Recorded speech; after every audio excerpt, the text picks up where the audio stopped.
Pengalaman ngeri pemburu rusa. Kisah ini terjadi apabila 3 orang pemburu rusa bermalam di sebuah hutan simpan. Bukan nama sebenar, Zul, Mael dan Zahar merupakan pemburu rusa berlesen. Sekali-sekala mereka memasuki hutan simpan untuk melakukan aktiviti hobi mereka. Mereka membina sebuah kemah di pinggir sungai untuk satu malam kerana esok awal pagi mereka akan mula memburu rusa. Waktu itu adalah masa yang sangat sesuai untuk memburu. Bukan sahaja kerana rusa bangun dan mencari makanan, tetapi kerana pencahayaan yang ideal ketika itu.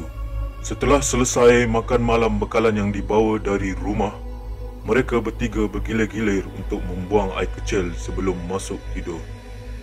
Zahar orang yang pertama ke sungai untuk membuang air kecil, manakala Zul dan Mael menunggu di depan kemah. Lebih kurang 10 minit mereka menunggu Zahar masih tidak pulang ke kemah. Mereka rasa tidak sedap hati. Zul pergi memeriksa Zahar. Baru beberapa langkah ke arah sungai, mereka dikejutkan dengan satu lembaga gelap lari melintas belakang kemah mereka. Mael membisik kepada Zul sambil menghulurkan senapang menyatakan bahawa rusa yang lari melintas belakang kemah mereka tadi, mungkin rusa itu baru lepas minum di sungai itu. Zul yang tidak nampak apa yang berlari tadi, dia terus jalan membongkok perlahan-lahan menurut belakang Mael ke arah belukar belakang kemah mereka. Mael menunjukkan ke arah bawah sebuah pokok besar, memberitahu rusa itu sedang berada di situ. Dia suruh Zul yang menembak rusa itu terlebih dahulu, manakala Mael akan bersedia untuk menembak kali kedua jika Zul tidak terkena sasaran. Cahaya bulan pada malam itu membantu pandangan Zul untuk menembak. Tembakan Zul tepat ke punggung rusa. Mereka berdua terus bergegas untuk mendapatkan rusa itu. Kejadian pelik mula berlaku pada malam itu apabila mereka lihat tiada pun rusa tadi.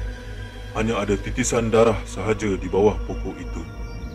Mereka berpecah untuk mencari rusa tersebut. Mungkin tidak jauh dari situ kerana ada kesan darah dan meyakinkan mereka rusa itu sudah cedera.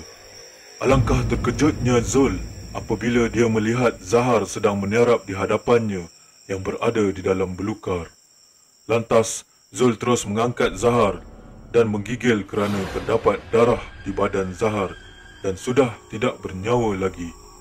Zul memanggil Mael untuk meminta bantuan, tetapi tiada respon dari Mael. Setelah Zul meletakkan mayat Zahar di dalam kemah, dia terus ke arah laluan Mael tadi untuk mencari rakannya itu. Setelah 30 minit Zul mencari Mael tetapi tidak menjumpai. Akhirnya dia membuat keputusan untuk pulang ke kemah semula. Zul menyuluh tubuh Zahar yang cedera itu untuk mencari punca darah dari badan rakannya itu. Zul mengucap panjang apabila dia terjumpa satu kesan tembakan dari belakang Zahar. Hatinya tidak keruan melihat kesan tembakan itu. Zul risau jika kesan tembakan itu datang dari tembakannya sebentar tadi.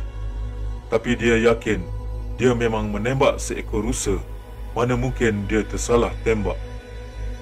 Zul membuat keputusan untuk membawa mayat Zahar keluar dari hutan pada malam itu juga. Sebaik dia keluar dari kemah sambil memikul Zahar di belakangnya, dia terdengar satu suara mengilai yang bergema di seluruh hutan itu. Dia tidak dapat mengecam dari mana arah suara mengilai itu. Zul tetap memberanikan diri untuk terus keluar dari hutan itu kerana dia tidak mahu mayat kawannya itu dibiarkan lama tanpa pemeriksaan forensik. Dia terpaksa meninggalkan Mael yang hilang pada malam itu. Hilaian seram tersebut masih memecahkan kesunyian hutan itu, walaupun Zul sudah jauh meninggalkan kemahnya. Walaupun bulu romanya menegak sejak tadi, Zul tetap teruskan perjalanannya memikul mayat Mael di belakang untuk dibawa keluar dari hutan. Kemudian Zul ternampak unggun api di hadapan.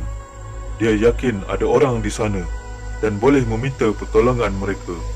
Perasaan Zul yang kerisauan tadi terus bertukar hairan dan tidak sedap hati kerana unggun api itu merupakan unggun api kemah mereka tadi. dan Mael ada di situ sedang minum kopi. Mana mungkin dia boleh sampai ke sini semula, sedangkan dia berjalan tegak ke arah laluan keluar. Lebih mengejutkan Zul lagi apabila Mael memberitahu Zahar sudah tidur dalam kemah dan menanyakan Zul ke mana dia pergi sejak tadi. Zul tersentak sebentar dan fikiran menjadi celaru kerana memikirkan apa yang dia pikul di belakangnya sejak tadi. Mael bertanya kepada Zul lagi siapa yang dia pikul di belakangnya itu. Beban di belakang Zul terasa semakin berat. Hatinya tidak sedap. Dalam sekelip mata, makhluk yang Zul pikul itu terus melompat ke atas pokok sambil mengilai. Rupa-rupanya dia memikul seorang perempuan berpakaian lusuh, berambut serabai, bertaring panjang dan berwajah bodoh. Lutut Zul berasa lemah longlai dan kaku di situ tidak boleh berbuat apa-apa, lantas terduduk dan terdiam menggigil. Rupanya hilayan dalam hutan tadi datang dari belakangnya yang dia pikul. Zul terus pitam di situ dan tersedar keesokan paginya. Orang pertama yang dia lihat adalah Zahar yang sedang berkemas untuk pulang. Mael pula sedang bersiap-siap untuk pulang. Mael dan Zahar membatalkan niat untuk memburu pagi itu kerana mereka tidak sedap hati melihat Zul pitam.